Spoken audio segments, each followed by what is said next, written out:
जय हिंद फ्रेंड्स। देखिए आज हम कुछ इम्पोर्टेंट क्वेश्चंस करने वाले हैं जो कि आपकी विभिन्न परीक्षाओं के अंदर पूछे गए हैं। तो सुनिए आज का मोटिवेशनल कोट जो आपको ऊर्जावान बनाएगा, आपके चेहरे पर मुस्कान को लेकर आएगा कि सपना एक देखोगे तो मुश्किलें हजार आएंगी। सपना एक देखोगे तो मुश्किलें हजार आएंगी, लेकिन वो मंजर बड़ा खूबसूरत होगा जब कामयाबी शोर मचाएगी। तो करते हैं आज की क्लास शुरू। सबसे पहला प्रश्न है कि भारत में अंतरिक्ष विज्ञान के जनक कौन हैं? भारत में अंतरिक्ष विज्ञान के जनक की अगर हम बात करें तो वो कौन है? डॉक्टर विक्रम साराभाई। डॉक्टर विक्रम साराभाई को भारत का जो अंतरिक्ष विज्ञान है उसका जनक माना जाता है। तो बात करते हम अंतरिक्ष से संबंधित दो महत्वपूर्ण जो एजेंसियां उनके बारे में। एक है इसरो और एक है डीआरडीओ। डीआरडीओ की अगर हम बात करें तो इसकी स्थापना होती है 1 जनवरी 1958 के अंदर। 1 जनवरी 1958 के अंदर इसकी स्थापना होती है। इसके हेडक्वार्टर की अगर हम बात करें तो वो कहां पर है? न्यू दिल्ली के अंदर इसका क्या है? हेडक्वार्टर है। और बात करें हम इसके वर्तमान में हेड कौन है तो वो कौन है? डॉक्टर समीर कामत। डॉक्टर समीर कामत वर्तमान के अंदर क्या है? डीआरडीओ के हेड हैं। और बात करें हम इसरो के बारे में। इसरो की स्थापना कब होती है? 15 अगस्त 1969 के अंदर इसरो की स्थापना होती है। और बात करें हम इसका जो हेडक्वार्टर है वो कहां पर है? बेंगलुरु के अंदर इसका हेडक्वार्टर है। और वर्तमान में इसके जो हेड हैं वो कौन है? एस सोमनाथ वर्तमान के अंदर इसके क्या हैं? हेड हैं। और इसरो का जो लॉन्चिंग स्टेशन है वो कहां पर है?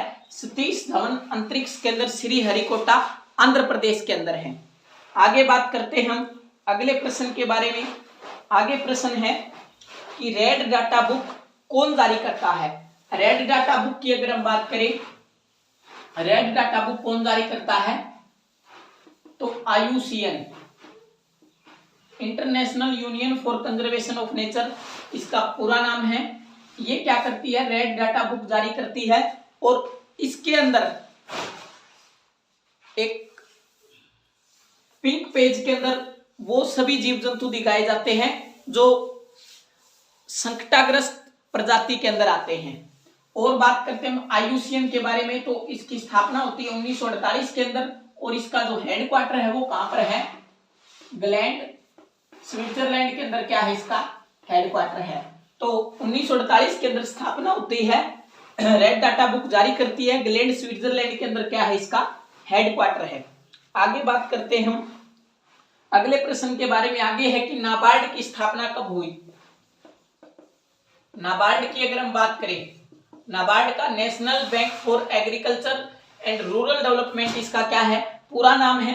इसकी स्थापना होती है 12 जुलाई 1982 को इसकी स्थापना होती है। किस समिति की सिफारिश पर इसकी स्थापना होती है? तो शिवरमन समिति, शिवरमन समिति की सिफारिश पर इसकी स्थापना होती है। वर्तमान में इसके हेड कौन है? वो अगर आपसे पूछे तो केवी साजी।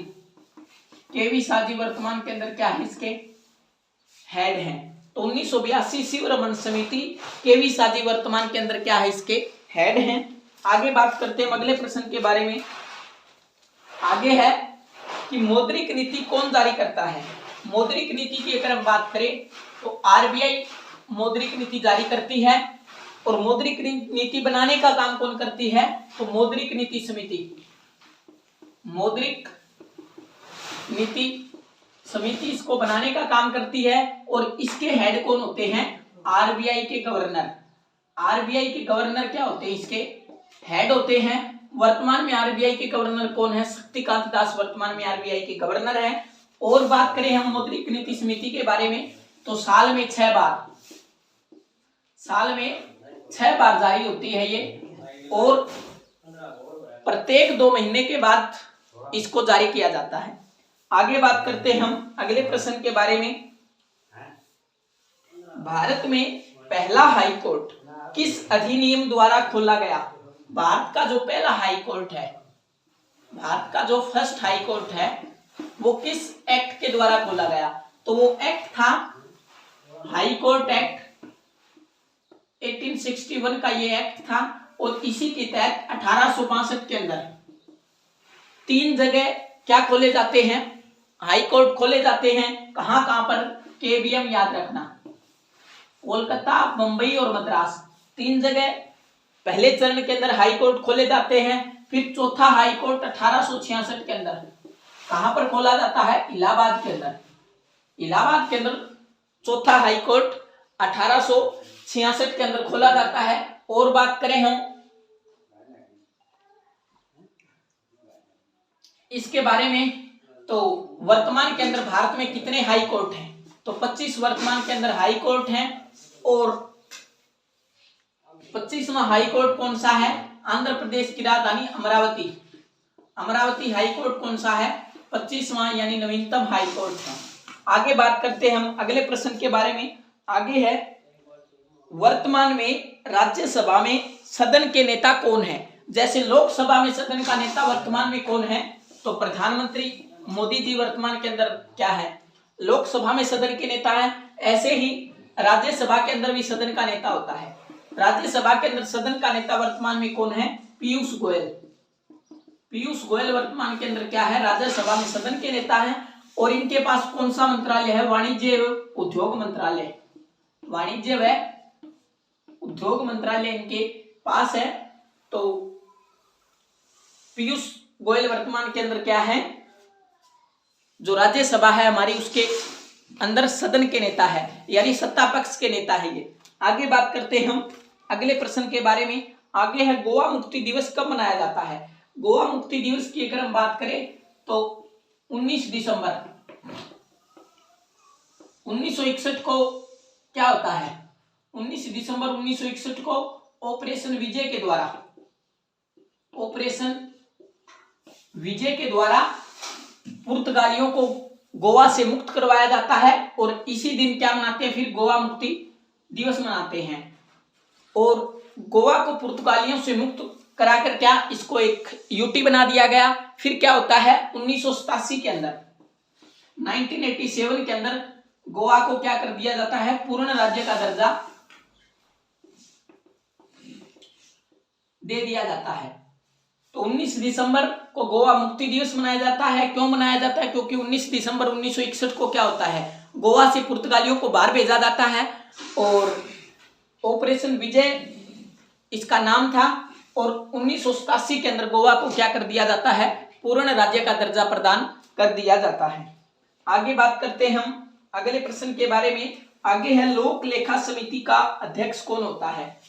Public account committee. लोक लेखा समिति के अध्यक्ष की अगर हम बात करें तो जो लोकसभा के अंदर विपक्ष का नेता होता है, लोकसभा का जो विपक्ष का नेता होता है वो इसका अध्यक्ष होता है। और वर्तमान में ये कौन है? अधीर रंजन चौधरी। अधीर रंजन चौधरी वर्तमान के अंदर लोक लेखा समिति के अध्यक्ष हैं। और इसके अंदर बात करें हम, टोटल कितने सदस्य होते हैं? 15 + 7 22 टोटल इसके अंदर सदस्य होते हैं। 15 होते हैं लोकसभा से और 7 होते हैं राज्यसभा से। और बात करें हम, जो पब्लिक अकाउंट कमेटी है इसका गठन पहली बार कब होता है? पब्लिक अकाउंट कमेटी का गठन पहली बार कब होता है? तो इसके बारे में हम बात करें तो भारत सरकार अधिनियम, भारत सरकार अधिनियम हमने जाना पड़ेगा 1919 के अंदर। भारत सरकार अधिनियम 1919 के तहत इसका गठन 1921 के अंदर पहली बार किया जाता है। और इसका कार्यकाल कई बार पूछ लिया जाता है, तो 1 वर्ष का इसका क्या होता है? कार्यकाल, 1 वर्ष इसका कार्यकाल होता है। विपक्ष के नेता इसके हेड होते हैं। और पूछे आपसे वर्तमान में कौन है? अधीर रंजन चौधरी वर्तमान के अंदर हैं। और बात करें हम, भारत सरकार एक्ट 1919 के द्वारा इसका गठन होता है। 1921 के अंदर क्या हो जाती है? ये शुरू हो जाती है। और 1 वर्ष क्या होता है? इसका कार्यकाल होता है। आगे बात करते हैं अगले प्रश्न के बारे में। और इसकी नियुक्ति के बारे में पूछ सकता है, भाई इसकी नियुक्ति कौन करता है? तो जो लोकसभा का स्पीकर होता है वो इसकी क्या करता है, नियुक्ति करता है। आगे बात करें हम, भारत का पहला पीएम जो राज्यसभा से निर्वाचित था वह कौन था? भारत का पहला प्रधानमंत्री कौन बनता है? जो राज्यसभा से निर्वाचित होता है। तो राज्यसभा से अगर हम बात करें, बेसिकली 4 प्रधानमंत्री रहे हमारे जो राज्यसभा से निर्वाचित थे, तो उनके बारे में याद रखना, पीएमआईडी करके याद रखना। पीएम से बन गया पीवी नरसिम्हा राव, एम से बन गया मनमोहन सिंह, आई से बन गया इंदिरा गांधी और डी से बन गया एचडी देवगौड़ा। तो पहली महिला प्रधानमंत्री भी और राज्यसभा से चुनी जाने वाली भी पहला जो प्रधानमंत्री था वो भारत का कौन था? इंदिरा गांधी। तो पीएमआईडी करके याद रखना, राज्यसभा से चुने गए थे। आगे बात करते हैं अगले प्रश्न के बारे में। आगे है, उपराष्ट्रपति राज्यसभा का पदेन सभापति होगा, इसका उल्लेख संविधान के किस अनुच्छेद में है? यानी जो उपराष्ट्रपति है वाइस प्रेसिडेंट है वो राज्यसभा का पदेन सभापति होगा, इसका उल्लेख संविधान के किस अनुच्छेद के अंदर है? तो वो आर्टिकल है 64 आर्टिकल के अंदर है। और बात करें हम 64 आर्टिकल के अंदर क्या लिखा है कि जो उपराष्ट्रपति है वो राज्यसभा का क्या होगा? पदेन सभापति होगा। और बात करें हम 63 के अंदर क्या है? भारत का एक राष्ट्रपति होगा। और बात करें हम, राष्ट्रपति को शपथ कौन दिलवाता है? उपराष्ट्रपति को शपथ कौन दिलवाता है? तो वो दिलवाता है राष्ट्रपति। राष्ट्रपति उपराष्ट्रपति को शपथ दिलवाता है। 64 के अंदर राज्यसभा का पदेन सभापति, 63 के अंदर भारत का एक उपराष्ट्रपति होगा। और बात करें वर्तमान के अंदर भारत के उपराष्ट्रपति कौन है? तो जगदीप धनखड़। जगदीप धनखड़ वर्तमान के अंदर भारत के उपराष्ट्रपति हैं। और बात करें हम किनको हरा के ये राष्ट्रपति उपराष्ट्रपति बने हैं? तो मार्गरेट आल्वा को हराकर ये उपराष्ट्रपति बने हैं। और उपराष्ट्रपति बनने से पहले ये किस राज्य के गवर्नर थे? तो बंगाल के ये गवर्नर थे उपराष्ट्रपति बनने से पहले। आगे बात करते हैं हम अगले प्रश्न के बारे में। आगे अपना क्वेश्चन है कि भारत का सबसे नवीनतम मंत्रालय कौन सा है जिसका मंत्री अमित शाह है? यानी पूछ रहा है कि भारत का सबसे नवीनतम मंत्रालय कौन सा है? तो वो मंत्रालय है सहकारिता मंत्रालय। कौन सा मंत्रालय है वो? सहकारिता मंत्रालय है, जिसके हेड कौन है? अमित शाह है। तो लिखिएगा, नवीनतम मंत्रालय कौन सा हो गया? सहकारिता मंत्रालय। सहकारिता मंत्रालय हो गया, जिसके मंत्री कौन है? अमित शाह। अमित शाह क्या है इसके मंत्री है? वर्तमान में ये गृह मंत्री भी है अमित शाह। गृह मंत्री भी कौन है? अमित शाह ही है। आगे बात करते हैं हम, प्रतिवर्ष 23 जनवरी को कौन सा दिवस मनाया जाता है? 23 जनवरी की अगर हम बात करें तो 23 जनवरी पराक्रम दिवस मनाया जाता है। किसके जन्म दिवस पर मनाया जाता है ये? तो सुभाष चंद्र बोस के जन्म दिवस पर मनाया जाता है। सुभाष चंद्र बोस की अगर हम बात करें तो फॉरवर्ड ब्लॉक की क्या की थी इन्होंने?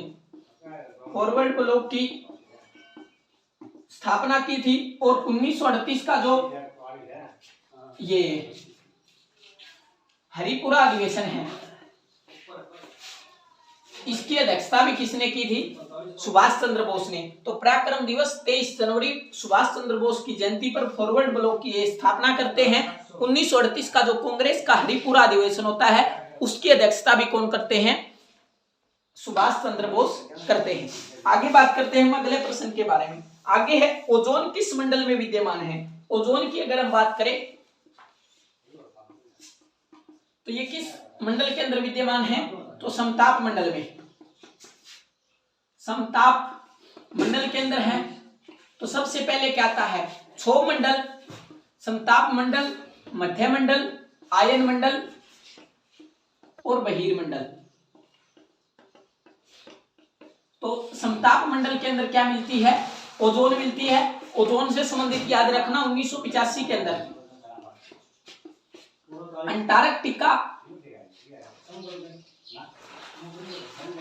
जो महाद्वीप है उसके अंदर फोरमैन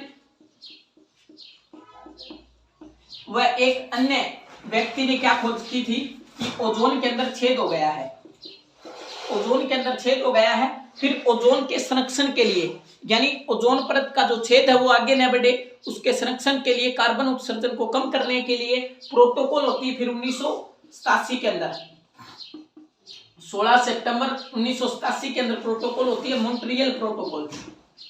मॉन्ट्रियल प्रोटोकॉल होती है 16 सितंबर 1987 के अंदर, और यहीं से हस्ताक्षर अभियान शुरू हो जाता है कि इसके समर्थन में कौन कौन से देश हैं। फिर ये घटना चलती है और फिर तारीख आती है 1 जनवरी 1989 को क्या हो जाती है, जो मॉन्ट्रियल प्रोटोकॉल है, हस्ताक्षर करके सभी सदस्य इसके ऊपर, फिर इसको लागू कर दिया जाता है 1 जनवरी 1989 को। और फिर 16 सितंबर को क्या करते हैं, हम ओजोन संरक्षण दिवस मनाते हैं। ओजोन परत क्या करती है, जो सूर्य से आने वाली पराबैंगनी किरणें हैं उनसे हमारे शरीर को क्या होता है, त्वचा रोग यानी त्वचा कैंसर होता है, उससे बचाने का काम भी कौन करती है, ओजोन लेयर ही करती है। आगे बात करते हैं हम अगले प्रश्न के बारे में। आगे है, शरीर की सबसे बड़ी अंतःस्रावी ग्रंथि कौन सी है? शरीर की सबसे बड़ी अंतःस्रावी ग्रंथि कौन सी है? शरीर की सबसे बड़ी अंतःस्रावी ग्रंथि की अगर हम बात करें तो थायराइड ग्रंथि। थायराइड ग्रंथि, इसकी अगर हम बात करें बेसिकली ये कहां पर मिलती है? थायराइड ग्रंथि की अगर हम बात करें तो गले के अंदर मिलती है, और इसी के अंदर क्या होता है, घेंगा या गलगंड रोग भी होता है। घेंगा रोग इसी के अंदर होता है। फिर बात करें, ये तो अंतःस्रावी ग्रंथि हो गई, और बात करें सबसे बड़ी ग्रंथि की कौन सी है, तो वो है लीवर। लीवर ग्रंथि सबसे बड़ी ग्रंथि है। बात करें मास्टर ग्लैंड किसे कहा जाता है? मास्टर ग्रंथि किसे कहते हैं हम? पीयूष ग्रंथि को। पीयूष ग्रंथि को हम क्या बोलते हैं? Master gland. और मास्टर ऑफ मास्टर ग्लैंड किसे कहा जाता है? वो कहा जाता है हाइपोथैलेमस। हाइपोथैलेमस को हम क्या बोलते हैं? Master of master gland. तो थायराइड ग्रंथि के अंदर हमारे शरीर की सबसे बड़ी अंतःस्रावी ग्रंथि है, गले के अंदर मिलती है, घेंगा रोग होता है। लीवर की अगर हम बात करें तो सबसे बड़ी ग्रंथि। पीयूष ग्रंथि की अगर हम बात करें तो master gland. Master of master gland की अगर हम बात करें तो हाइपोथैलेमस क्या होती है? मास्टर ऑफ मास्टर ग्लैंड होती है। आगे बात करते हैं हम अगले प्रश्न के बारे में। आगे प्रश्न है कि सर्वोत्तम गुणवत्ता का कोयला कौन सा है? सर्वोत्तम गुणवत्ता के कोयले की अगर हम बात करें तो एंथ्रेसाइट। एंथ्रेसाइट क्या है? सर्वोत्तम प्रकार का कोयला है जिसके अंदर क्या मिलता है? 90% के करीब कार्बन की मात्रा होती है। जिस कोयले के अंदर जितनी कार्बन की मात्रा ज्यादा होगी वो कोयला क्या होने वाला है? उतना ही उच्च गुणवत्ता का होने वाला है। तो भारत के अंदर बेसिकली कौन सा मिलता है? तो भारत के अंदर मिलता है जो बिटुमिनस है। बिटुमिनस क्या मिलता है? भारत के अंदर मिलता है। और बात करें हम इसके अंदर कितने % कार्बन की मात्रा है, तो 50 से 85 के बीच क्या है इसके अंदर कार्बन की मात्रा। तो एंथ्रेसाइट कोयले का सर्वोत्तम गुणवत्ता वाला है। तो फ्रेंड्स, आज की क्लास में इतना ही। अगर वीडियो अच्छी लगी हो तो लाइक कीजिए, चैनल पर नए हैं तो सब्सक्राइब कीजिए, जिससे आपको नोटिफिकेशन मिलेगा और हमको मोटिवेशन मिलेगा। वीडियो को ज़्यादा से ज़्यादा शेयर कीजिए ताकि बच्चे हमारे साथ जुड़कर भी अपना उज्जवल भविष्य की कामना कर सके। तो आज की क्लास में इतना ही। हंसते रहिए, मुस्कुराते रहिए, अपने और अपने परिवार का ध्यान रखिए। मिलेंगे नेक्स्ट क्लास में। जय हिंद, भारत माता की जय।